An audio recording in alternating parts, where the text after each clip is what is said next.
Greetings. So excited to be able to talk to you all about pushing profits to your nonprofit. I believe the key to doing that and to doing it well is by planning well, by building a strong team. And the thing that holds the glue across the board is to communicate and to communicate well.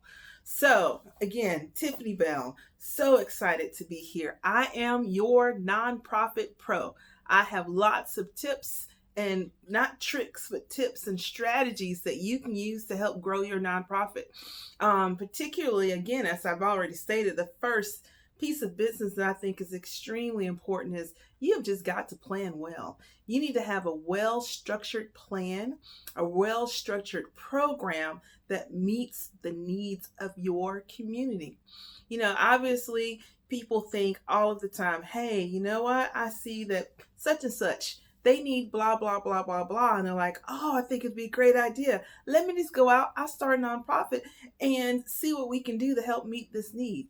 When lo and behold, around the corner, down the street, beside Billy Bob's, there's already a really great organization that is meeting that same need. It's just that they are not communicating well so that the community knows that they are there. So again, I think when it comes to planning and pointing profits towards your nonprofit, you have to plan well. So the best first steps, I believe, for any nonprofit is to do a community assessment. You want to check out and see, what programs are available in your local area. Make sure that there's someone who's not already, opening a food pantry, or even for Women's Resource Center here, we are a pregnancy care center. So I am well aware of the other pregnancy care centers that are in the local area. And I don't view them as competition. I see them as helping to impact the community and that we're able to do that together. So in a community assessment, definitely a huge need. You also want to know, like, what's the population of the area? What are their needs? You need to survey and see if the thing that you think is actually a need. You need to see if it's really a need. Okay, so then is there a need? Who are the people that actually need that need? How are they going to get access to the services that you plan on providing? Again, is there a nonprofit that's already providing that need? Again, you don't want to waste time. You don't want to waste dollars. Go and check out. Check out and see who's out there. Again, those are possible partnerships. Should there be another nonprofit in the area that's doing that, or they might be able to meet a part of the need that you cannot meet, and vice versa. So again, it'd be a great opportunity for you all to combine your services and to see what you can do again to help just be able to reach more people and impact more lives. As I mentioned before, we're a pregnancy care center. I'm well aware of Morning Star, it's the name of the other pregnancy center here in our town. I'm well aware of their schedule. I know what services they provide. I know what services that they do not provide. We make a point annually to make sure that we meet. We talk, they're well aware of who we are and the client type, what our ideal client type would be, and vice versa. So there are many times when we'll have a client that's going to call here and they're looking for a particular need that we provide. However, we might not be able to get them on the schedule that day. And so what do? We're going to call Morningstar, and either we set the appointment up for them, or we are able to at least refer them and give them the name and number to where they can follow up with them on their own time to see if they can get the service that they need. So again, I believe collaboration is really, really, really a great thing, especially in the nonprofit world, because again, nonprofit world, you're counting every dollar, every single dollar, it counts. So again, you want to make sure that you are planning, and that you are planning well. Even when it comes to your fundraising, plan well with your fundraising. You want to possibly eliminate some fundraisers, maybe even create new fundraisers. But again, you just want to make sure that that you're planning. And the second thing I think when I think of planning is measure. You want to make sure that you measure. I mean, I can't say that enough. Measure, measure, measure, measure, measure, measure. You want to use your data to make decisions. How effective is your program? Is your program failing? Are you meeting your annual goals, your quarterly goals? How can you make your program more effective? Perhaps there are portions of your program that is working well, and then there are parts that are not. What can you do for the part that really is working well? What can you do to increase its effectiveness? If you want to scale your effectiveness, how do you go about doing that? You need to, again, measure, check to see what is happening. Perhaps as you take a look and you're surveying and your program, and you're surveying and the different areas of your nonprofit, you may find that it's time to shut something down. And I'll use a personal example with this again here with our Women's Resource Center. Years and years ago, we would host, well, actually, pregnancy centers in general, they still do it. They typically will hold a an annual fundraiser in the form of a banquet. And for years, we too had adopted that as a way of raising fund and spreading awareness. But I would say maybe about 8, 9 years ago, I was invited to one of these banquets, and the speaker, he was great. The event itself was held at the Coliseum, and I don't know, depending upon where you're at, the Coliseum for the most part, it's a fairly high dollar venue to host a fundraising event. And so that year, that nonprofit, they came in the hole as a result of that. They landed in the hole as a result of that fundraiser. And so once I came on board with them, I decided that we would go a totally different way, I took the fundraising a different direction, in that I realized that people will give not always based upon the need. They may not be connected at all to the mission, but people will give based upon their relationship. So if I'm passionate about horses and I say, hey, Sally, next week we're gonna have this blah blah blah blah blah, where our goal is to raise $200, would you consider giving $5, to help me to reach the goal that I'm really very passionate, not just about the horses, not just about whatever, of course, you can use any type of example, there are lots of pet lovers out there, but people will typically give because you ask them based on their relationship with you. So I decided to take our banquet and just totally revamp it. We've added a theme to it. We've gotten pillars of the community. We call them celebrity guest stars. They're the who's who here on the coast. And so we get them involved with our annual gala. And so since then, each year we've increased we've been able to increase our fundraising goal each year by at least 35%. And we've done that consistently. This year will be our 5th year having this event. And so it's been a huge hit. Even in the middle of COVID, I expect us to do well. And so again, all of this, when it comes to measuring, you want to make sure that you let me restate that. When it comes to planning well, you want to make sure that you do measure.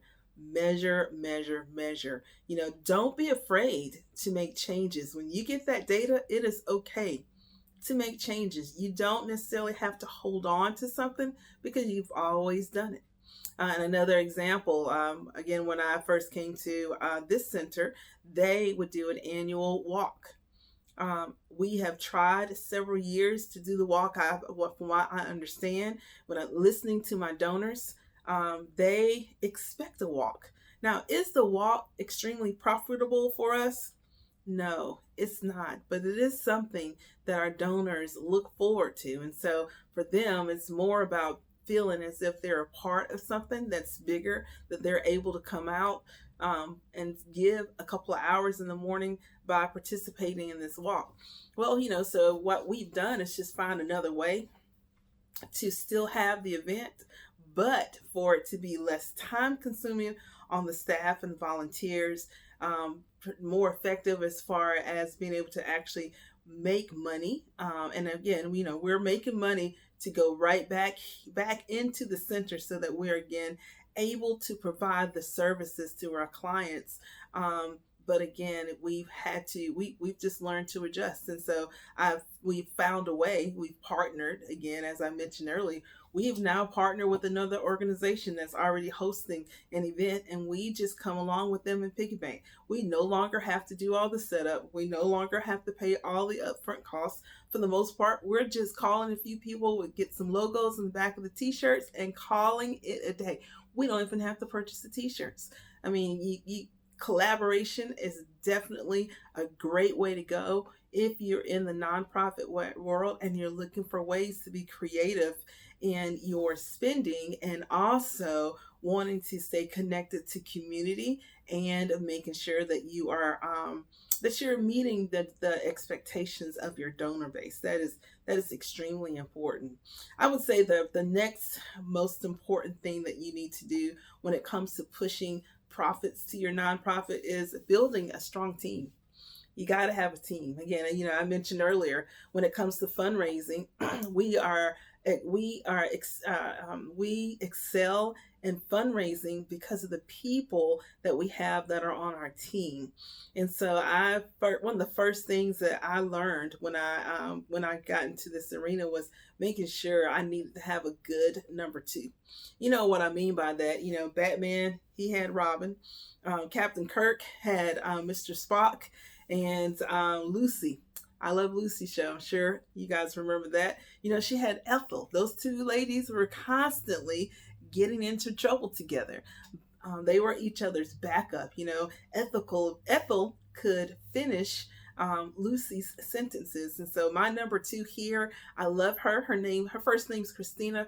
Christina will do anything. I never, ever have to worry. If I'm outside the door and I leave her in charge, I know that when I return, I can be gone for 30 days. When I return, I know that she would have led this organization with integrity. I know that she would always make sure that she's reaching the needs of the clients and that she's listening well to our volunteers. I know that she would lead with the right heart. And so finding a good number two when you are in a leadership position, someone who gets the vision, someone, as my friends, as Dorothy and Kern and I, we say together, you want to make sure that you find someone who has drank the Kool-Aid. They're all in, and they're not about needing to get a lot of attention. They are really energized by providing support.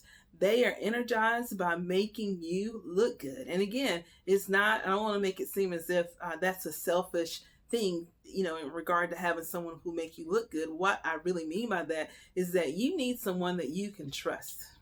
You need someone that will complete your sentences. If not, Christina and I, we joke on the regular that we are two bodies, but one mind.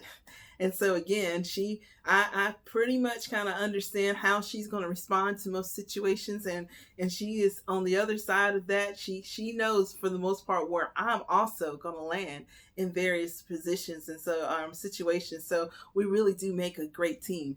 She adds to my life in regard to leading this pregnancy center. I have no worries, none whatsoever. She is always going to put the mission first. She's always going to look out for my best interest and the interest of our team. And she's always going to make sure that our clients are well cared for and provided for.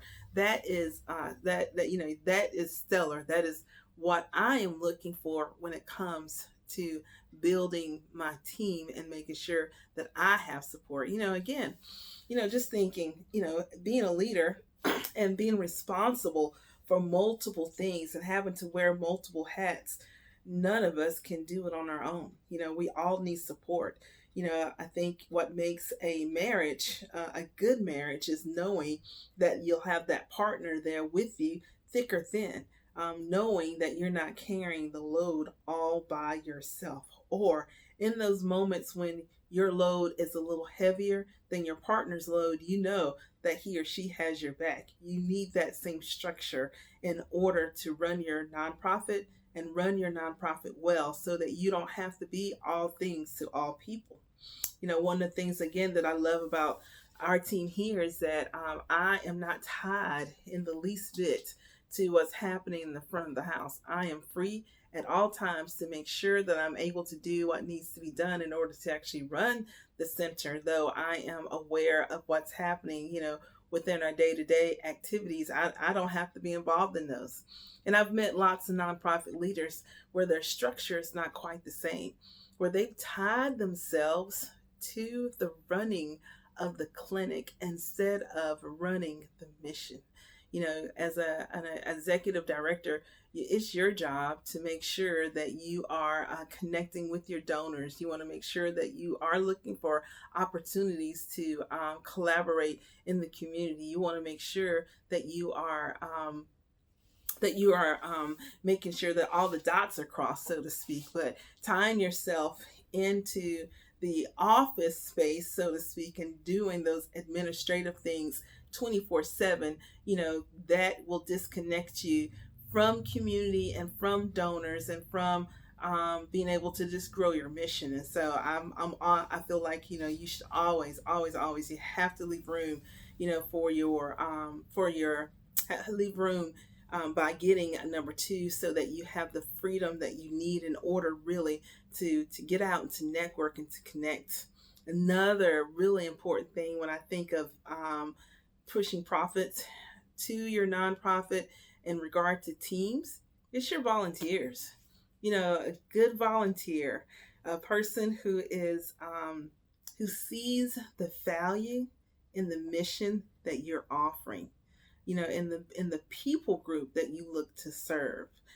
And oftentimes, a volunteer, when they know that your heart and your program and the services that you offer are effective, that you have great programs in place and a way of just managing their dollars right and managing them well, volunteers and donors will come and they will stay with you for an extensive amount of time.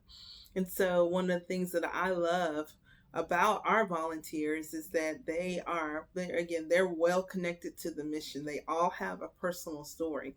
I'm really good about getting to know our volunteers as they express interest in joining our team. I tell them that we're all about family. We put family first.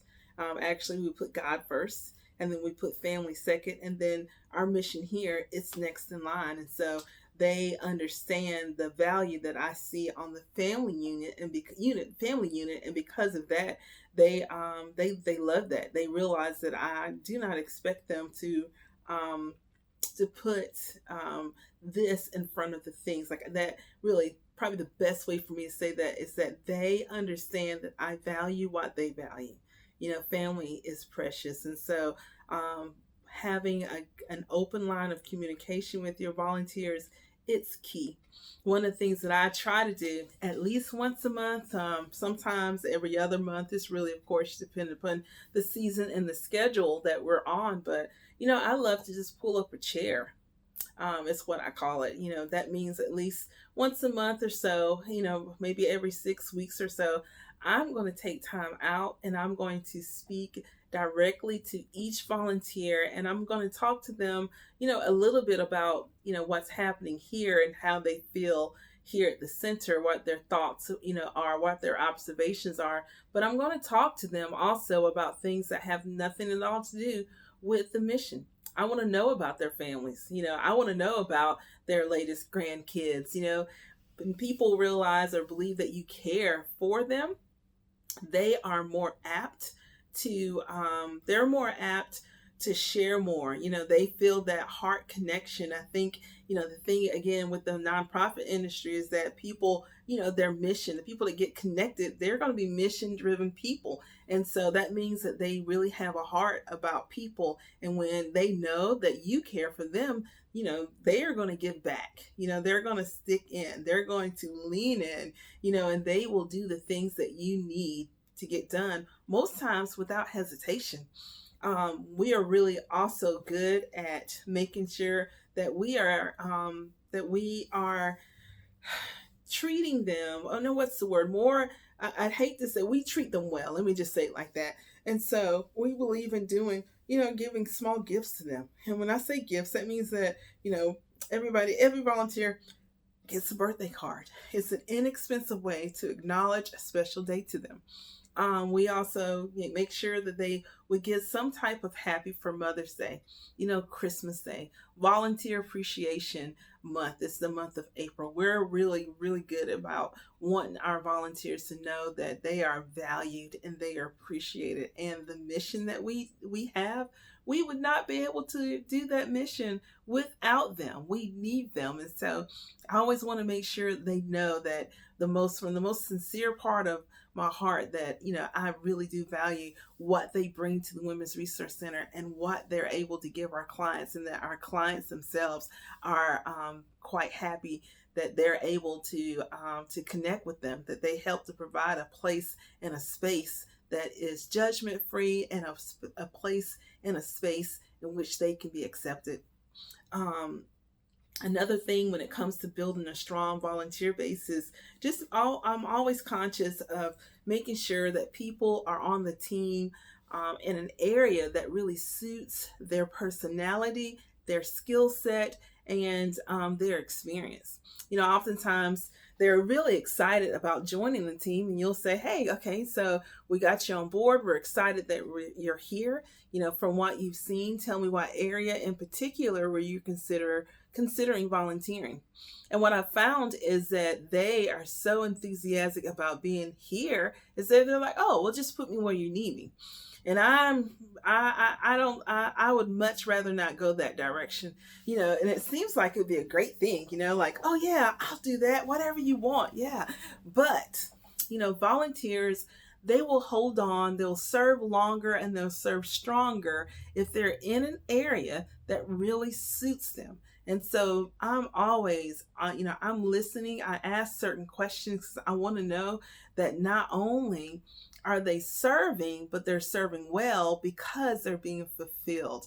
And so if you are not the type of person that would enjoy dealing with tedious things, some people, they could care less about data entry. Too time consuming for them, too much mental thought. They would much rather go and work with their hands on a project. And so, just making sure that you are in tune with your volunteers, that you know what their strengths are, that you know what their weaknesses are, and that you're putting them in a position in which they can thrive, not just meet what your immediate need is. Now, I will say, after your volunteers have been on for some time, because again, they are bought in, if you have a need that is outside of the area that they would normally serve, I don't mind asking them to help me out temporarily in an area. And again, it's because I know that though they may tire, that's not necessarily the area that they would thrive in. They are willing typically to make the sacrifice, knowing that again, they're making that need, but also knowing that it's an immediate need and not a long-term solution. And so, again, I just try to be very conscious of what I think, the areas that I think they would serve and serve well in. So of course, then, when you're thinking about building a team, you have your volunteers, but you also have your board members. So a board member, your board members are definite key. They are going to be the ones that are going to help bring potential donors and potential sponsors, potential volunteers, just potential connections in various ways. And so you want an active board member. You want one who is well connected, and you want a board member that's smart. When I say smart, what I mean by that is that they are actively thinking, strategizing on ways to help you further advance your mission or to deal with problems. You don't want a board member who is simply taking a space so it looks good on their resume. You want to make sure that your board members are engaged, that they're literally, their hearts are connected to the mission, and then if you have a board member who is a good, an active, a well-connected, a smart board member, then you also you want to make sure that you're communicating with them often and that you're communicating well with them. You want to make sure that you meet with them on a regular basis. And I'm not saying the regular board meeting. I really do believe in having the regular board meeting, but I'm also going to talk to my board members outside the meeting. I'm going to make sure that when we come in the room together, that I already know where they stand. They are already well aware of what the need of the center is, or what the particular direction that I believe that we need to go forward in. And so I know before we walk in the door where we're going to land at in a certain subject. And so, great. Again, when it comes to board members, just keeping them engaged. And of course, you want to make sure that you're flexible. Now, being flexible is not just about board members, but, you're flexible with volunteers, board members, staff, just whoever it is that's on your team. Always want to be flexible, have an open ear and an open heart and an open mind. You also, when it comes to your board members, you want to make sure in regard to recruiting good board members, you want to make sure that, that you go to other board members. They, again, should have good connections out in the community. But, something else that you could possibly do when it comes to building your team in regard to board members is, taking a look at your donors, and don't overlook mid-level donors. Just because they're not given high dollars each month does not mean necessarily that they would not be willing to up their donation per se. They're probably looking for other ways to actually get involved, but they're maybe waiting for an invitation. You can also reach out to other businesses in the community that are considered pillars. And so, and ask them, tell them what your needs are, ask for recommendations, from working on the inside of an organization, knowing that that organization has recommended them as a potential board member, that really goes a long way. That shows that to that individual that the company thinks well of them to recommend them to serve with your organization, with your nonprofit. And so again, when it comes to just having a strong team, you just want to make sure that you're caring for, that you're listening and keeping your volunteers, your board members, and your donors engaged. Now, when it comes to donors, when it comes to board members, when it comes to your management staff, everybody, the thing that holds it all together, it is to communicate and to communicate well.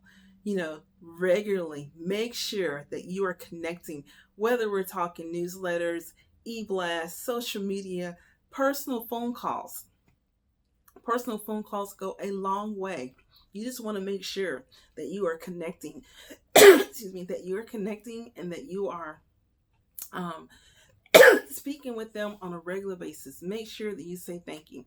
So we've talked about how to drive profits. And so how are you doing that? 1, you're going to plan well. 2, you're going to measure well. And 3, you're going to build a strong team. Keep them all engaged and communicate well across the board, and you will build a very strong and profitable. You have the potential, let me say it like that.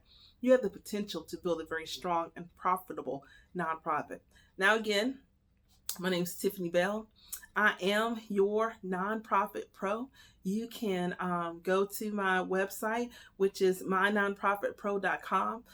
You can also reach me at Tiffany at mynonprofitpro.com. I have a course that you guys are welcome to enroll in.